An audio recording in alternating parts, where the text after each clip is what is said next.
दोस्तों welcome to my YouTube channel. दोस्तों video के अंदर मैं आपके लिए लाया हूं एमपी जीके के क्वेश्चन। और दोस्तों आज जीके टेस्ट का ये मेरा तीसरा पार्ट है। ठीक है, तीसरा पार्ट है। इससे पहले के 2 पार्ट मैंने आपको करा दिया था। 20 क्वेश्चंस मैं पर टेस्ट आपको दे रहा हूं विथ एक्स्ट्रा फैक्ट के साथ। ज़्यादा से ज़्यादा आप क्वेश्चंस कवर कर पाएंगे। और दोस्तों सारे क्वेश्चन जो मैं आपके लिए ला रहा हूँ ना, वो सेलेक्टिव एंड इम्पॉर्टेंट है, तो ये आपको बात ध्यान में रखना है। और एक आपसे गुजारिश ये है दोस्तों कि आप इस टेस्ट को मॉक टेस्ट की तरह लें, ठीक है। और अंत में आप आउट ऑफ 20 कितने मार्क्स गेन किए वो कमेंट बॉक्स में ज़रूर बताएं।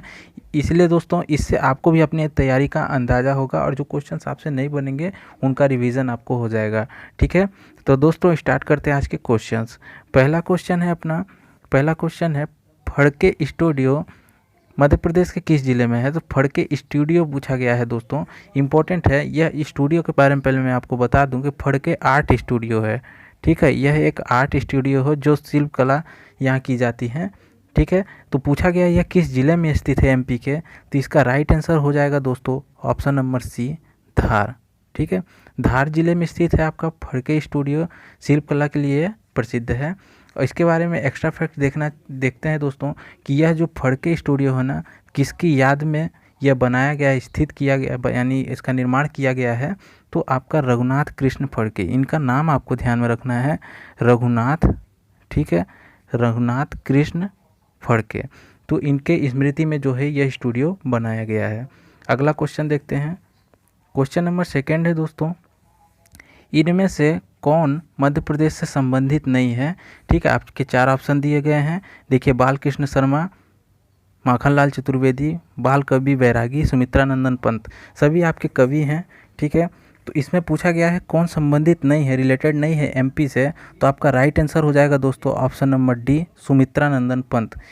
क्योंकि दोस्तों सुमित्रा नंदन पंत के बारे में यदि आपको जानकारी होगी तो सुमित्रा नंदन पंत का जो जन्म हुआ था, ठीक है, जो जन्म हुआ था इनका अल्मोड़ा में हुआ था, ठीक है, अल्मोड़ा यूपी में हुआ था। ये उत्तर प्रदेश से संबंध रखते हैं, इनकी जन्मस्थली यूपी में है। बाकी यदि आप 3 ऑप्शन ऊपर के देखेंगे, बालकृष्ण शर्मा नवीन ये शाजापुर एमपी से रिलेटेड हैं, ठीक है। माखनलाल चतुर्वेदी आपका ये होशंगाबाद एमपी से रिलेटेड हैं। और तीसरे कवि आपके बाल कवि बैरागी हैं, ठीक है। आप मुझे कमेंट बॉक्स में बालकृष्ण बैरागी के बारे में बताइएगा, बाल कवि बैरागी के बारे में, इनका जन्म स्थान कौन सा जिला है, ठीक है। इससे आपको भी रिवीजन होगा, ठीक है। तो इतना आप मेहनत कीजिए और कमेंट बॉक्स में बताइए। अगला क्वेश्चन देखते हैं।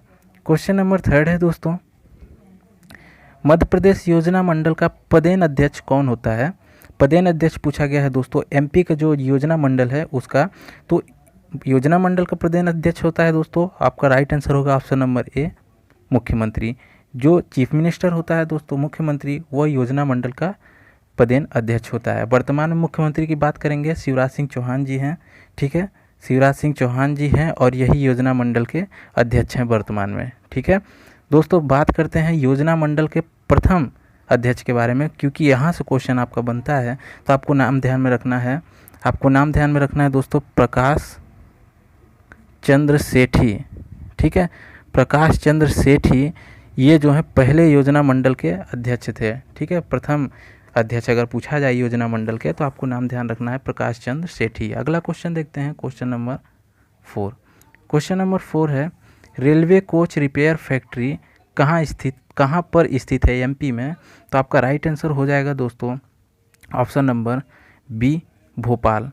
भोपाल में स्थित है दोस्तों railway coach repair factory. Clear है। नेक्स्ट क्वेश्चन देखते हैं। क्वेश्चन नंबर 5 है, मध्य प्रदेश की सीमा का अधिकांश भाग किस राज्य में मिला हुआ है। तो एमपी की जो सीमा साझा होती है दोस्तों, कितने राज्यों से होती है पहले ये आपको मालूम होना चाहिए। तो टोटल 5 राज्यों से साझा होती है एमपी की सीमा, ठीक है।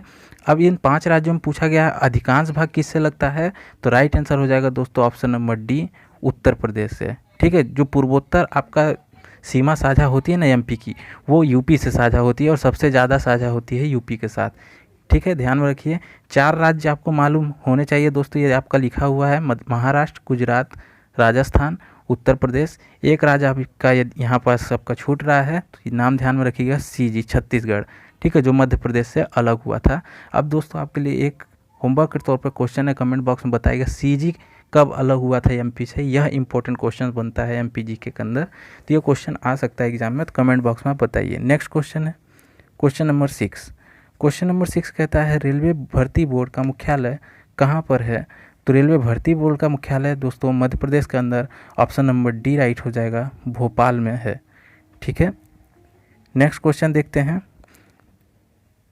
क्वेश्चन नंबर 7 है निम्नलिखित में मध्य प्रदेश का कौन सा पुरस्कार खेलों से संबंधित नहीं है? ठीक है, खेलों से संबंधित तो आपका विक्रम अवार्ड दिया गया है, विश्वामित्र अवार्ड, एकलव्य अवार्ड और शिखर अवार्ड। तो दोस्तों राइट आंसर होगा ऑप्शन नंबर डी, शिखर अवार्ड। क्योंकि शिखर अवार्ड जो एमपी के अंदर दिया जाता है दोस्तों, शिखर सम्मान, यह दिया जाता है साहित्य और, ठीक है, साहित्य और कला के क्षेत्र में, साहित्य और कला के क्षेत्र में दिया जाता है। ठीक है, अब बात करते हैं दोस्तों जो आपके खेल अवार्ड दिए गए हैं 3, इसमें जो विक्रम अवार्ड आपका दिया गया है, इंपॉर्टेंट पॉइंट इसमें ध्यान रखिएगा, विक्रम पुरस्कार जो है यह सर्वोच्च खेल पुरस्कार है। यह जो है दोस्तों सर्वोच्च खेल पुरस्कार है। ठीक है, ये आपको ध्यान रखना है विक्रम अवार्ड के बारे में। अगला क्वेश्चन देखते हैं। क्वेश्चन नंबर 8 है महाभारत काल में यादव वंशी नरेश कहाँ के शासक थे? ठीक है, इसका राइट आंसर हो जाएगा दोस्तों option number A, Anup Nimar के वो शासक थे यादव वंशी नरेश जो महाभारत काल के थे। ठीक है, अगला क्वेश्चन देखते हैं।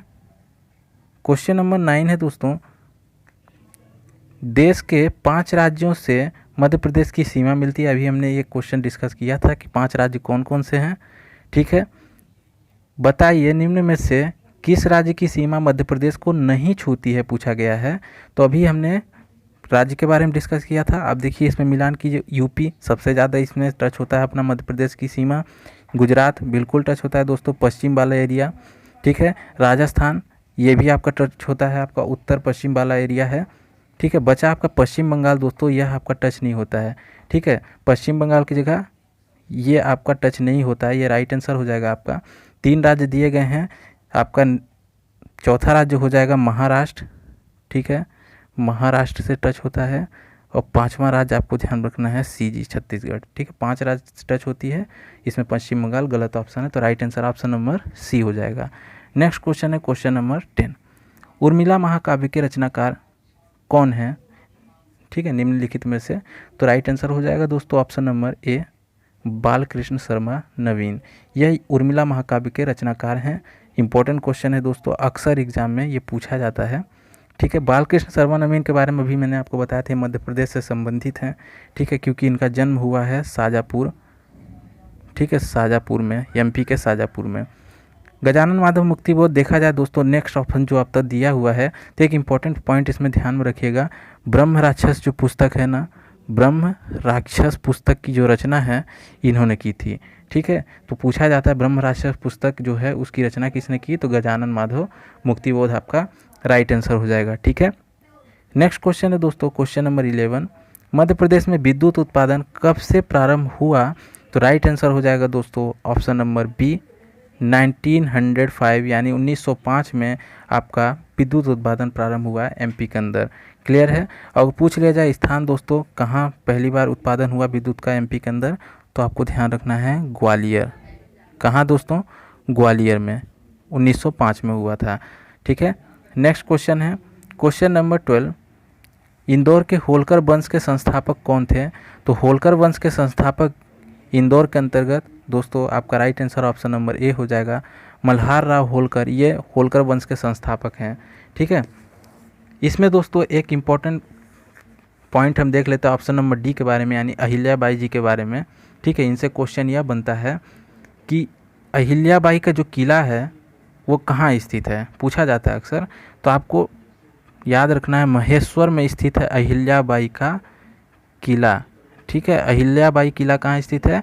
महेश्वर में स्थित है। किस नदी के तट, किस नदी के ऊपर स्थित है दोस्तों? तो यह नर्मदा नदी के ऊपर स्थित है। ये 2 इंपॉर्टेंट पॉइंट आपको ध्यान रखना है अहिल्याबाई किला के बारे में।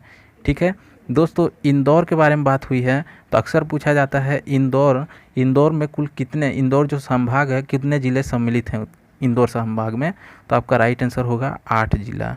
ठीक है, तो ये इंपॉर्टेंट पॉइंट दोस्तों ऐसे आपको रिलेट करते हुए पढ़ेंगे तो ज़्यादा ही क्वेश्चन कवर होंगे। ठीक है, अगला क्वेश्चन देखते हैं। नेक्स्ट क्वेश्चन है दोस्तों question number 13, Prabhash Joshi award Madhya Pradesh में किस खेल में दिया जाता है? तो मध्य प्रदेश के अंदर प्रभाष जोशी अवार्ड दिया जाता है दोस्तों, ऑप्शन नंबर ए राइट हो जाएगा, मलखम्ब खेल के अंतर्गत दिया जाता है। ठीक है, मलखम्ब खेल आपको याद होगा दोस्तों, यह अपना क्या है, राजकीय, यानी मध्य प्रदेश का राजकीय खेल यदि बात हो तो आपका मलखम्ब है। क्लियर है दोस्तों। नेक्स्ट क्वेश्चन देखते हैं, क्वेश्चन नंबर 14 क्या है? क्वेश्चन नंबर 14 है, चूलिया जलप्रपात किस नदी पर स्थित है? चूलिया जलप्रपात स्थित है दोस्तों, ऑप्शन नंबर सी राइट हो जाएगा, चंबल नदी पर। ठीक है, चंबल नदी पर स्थित है चूलिया जलप्रपात। चंबल नदी के बारे में एक इम्पॉर्टेंट पॉइंट ध्यान में रखिए दोस्तों, इससे यह क्वेश्चन बनता है कि यह किसकी सहायक नदी है? तो यह यमुना की सहायक नदी है।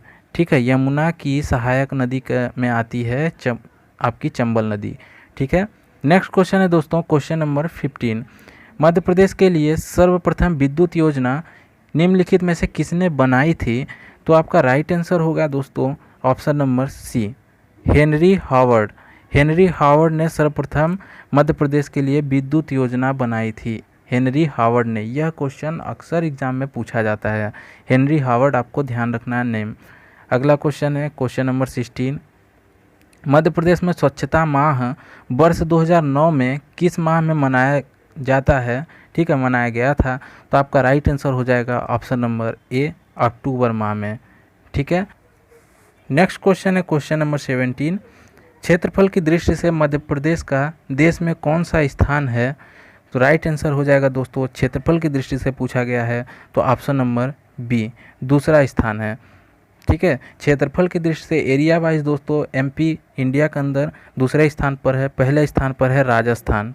ठीक है, सबसे बड़ा राज्य है राजस्थान, उसके बाद आता है एमपी का स्थान और उसके बाद आता है एमएच यानी महाराष्ट्र। ठीक है, ये टॉप 3 आपके राज्य हैं एरिया यानी क्षेत्रफल की दृष्टि से। जनसंख्या की दृष्टि से बात की जाए तो मध्य प्रदेश का स्थान है दोस्तों 5वां। ठीक है, 5वां स्थान है। तो पहला स्थान किसका है? पहला स्थान है यूपी का। ये मैं आबादी के दृष्टिकोण से बता रहा हूँ, यानी जनसंख्या की दृष्टिकोण से। ठीक है, अगला क्वेश्चन देखते हैं, क्वेश्चन नंबर 18 है, मध्य प्रदेश में ज्योतिर्लिंगों की संख्या पूछी गई है एमपी के अंदर ना, तो टोटल कितने ज्योतिर्लिंग हैं? 12 ज्योतिर्लिंग हैं। ठीक है, अब इसमें पूछा गया मध्य प्रदेश के अंदर कितने ज्योतिर्लिंग हैं? तो ऑप्शन नंबर आपका ए राइट हो जाएगा, 2 ज्योतिर्लिंग है।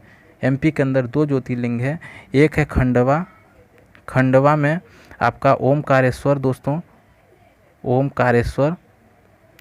ठीक है, दूसरा आपका है उज्जैन में, ये तो आपको ध्यान में होगा ही, उज्जैन में आपका महाकालेश्वर। ठीक है, उज्जैन में महाकालेश्वर। तो ये 2 ज्योतिर्लिंग हैं जो एमपी में स्थित हैं।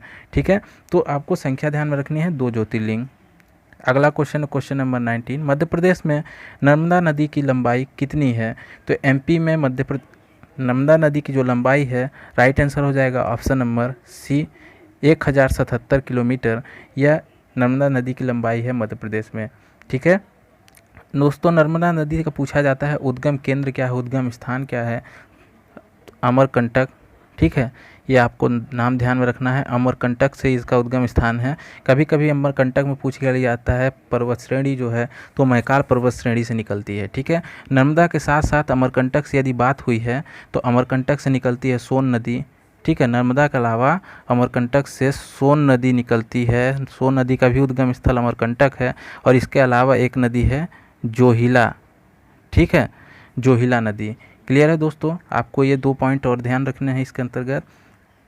नेक्स्ट क्वेश्चन देखते हैं, क्वेश्चन नंबर 20 है और ये लास्ट क्वेश्चन है आज की वीडियो का दोस्तों। 1857 में महू सैनिक विद्रोह हुआ। महू सैनिक विद्रोह कब हुआ? 1857 पूछा गया है, लेकिन इसकी एग्जैक्ट डेट पूछी गई है। तो आपका राइट आंसर ऑप्शन नंबर ए होगा, 1 जुलाई 1857 को आपका महू सैनिक विद्रोह हुआ था। ठीक है, तो दोस्तों ये आज आपके 20 क्वेश्चन थे।